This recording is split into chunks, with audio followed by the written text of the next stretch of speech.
What is going on, ladies and gentlemen?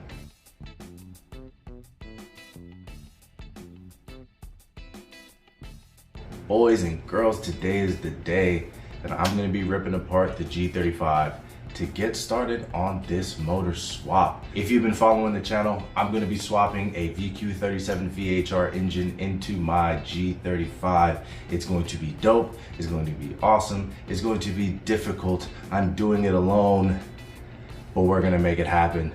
Order of business, we got to start taking the car apart. I'm gonna handle headlights first, take off the front bumper, we're gonna get fenders. That's done, we've got to drain the oil out of the engine, the transmission, and then we're gonna drain all of the coolant from the radiator and engine as well.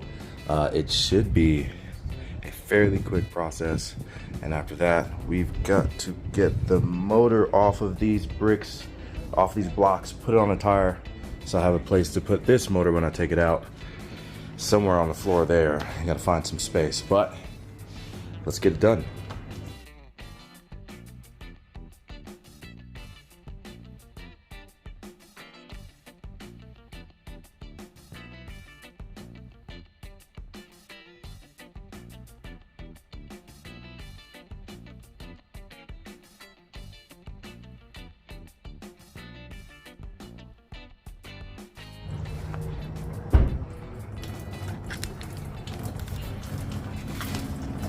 We've got the coolant being flushed right now.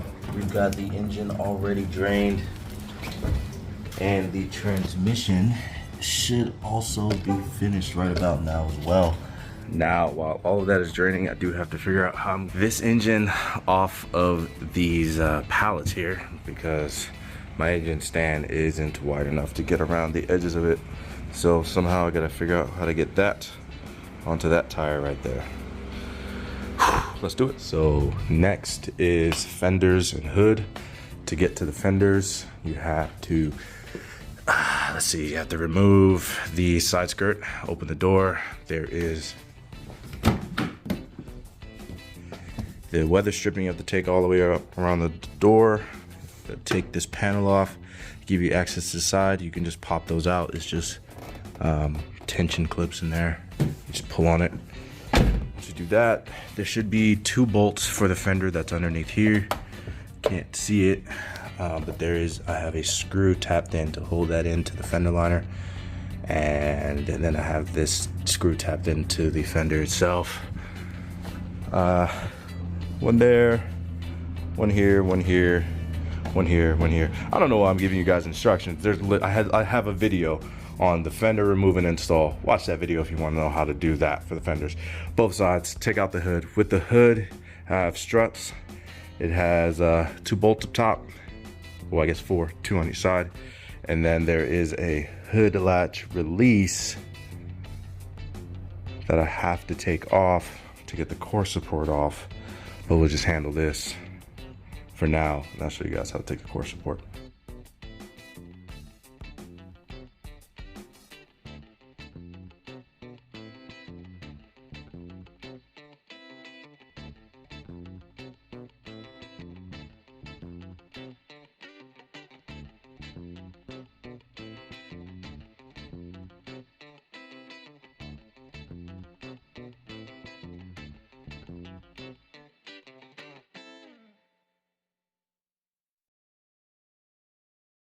All right, fenders, hood, front bumper removed. Next thing we have to do is take out the front core support. So in order to get your fenders off, you already take the 2 bolts off the top, coming off the top of the fucking unibody where the struts are. What do we have here? I'm gonna take these intakes off so I have better access to the front of it here, but you've got the condenser and radiator lines, AC lines right here that you got to get removed. Again, you can use this little plastic thing here. If not, you got to buy your own tool.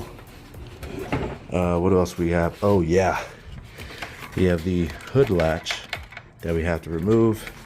That's pretty easy. It goes all the way around to the front to here. We just disconnect that. That'll come off as a set. These cords, these wires we see here, come around to the front and they hook up to your horns. From the bottom, we have our oil cooler that we gotta take off. I'm not gonna move it from here. I'm gonna move it from a little further back. I'll show you guys when I get there. So we can take all of it off as one assembly. We have our fans, and there should be an ambient air temperature sensor somewhere that we have to remove on this harness. On the oil cooler, you'll see that it goes all the way up to where your power steering is, right there. I'm gonna remove it somewhere in the middle, so probably either this connection here or a little bit higher. Make sure the fans are disconnected again. Make sure the radiator is completely disconnected.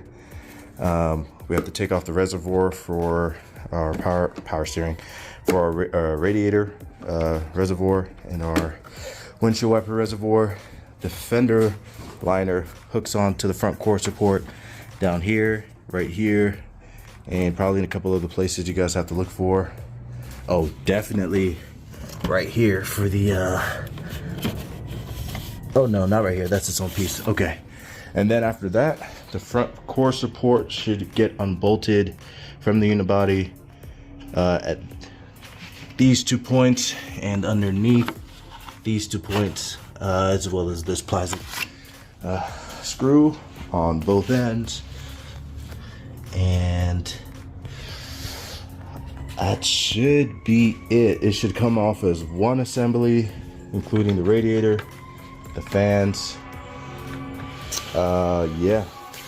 Okay, so all of our fluids are drained. We've got no more coolant, no more engine oil, no more transmission fluid. Went ahead and started disconnecting the radiator. So you have a top hose here. You're gonna have to take off this hose for the relief cap. And then there's another clamp here at the bottom that you gotta take off.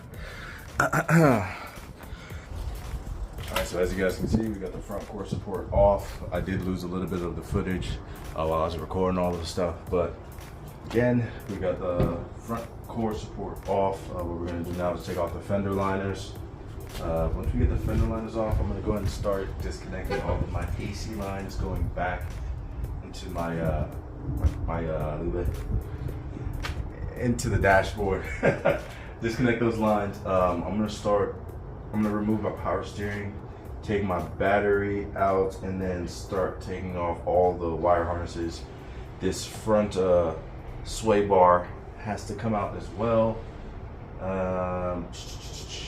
And then I'm just gonna start stripping it down. I'm gonna remove the plenum off of here. I'm gonna sell that. DM me if you guys are interested in getting a Kinetics intake plenum. Yeah, and then get this engine out eventually. And what I want to do is I want to clean up the engine bay, and I'm thinking about painting my engine bay a different color, maybe black or something. Let me know down in the comments, or DM me on Instagram what you guys think I should do. Should I just leave it in the silver color from the OEM paint, or should I do it in black to clean up the engine bay a little bit?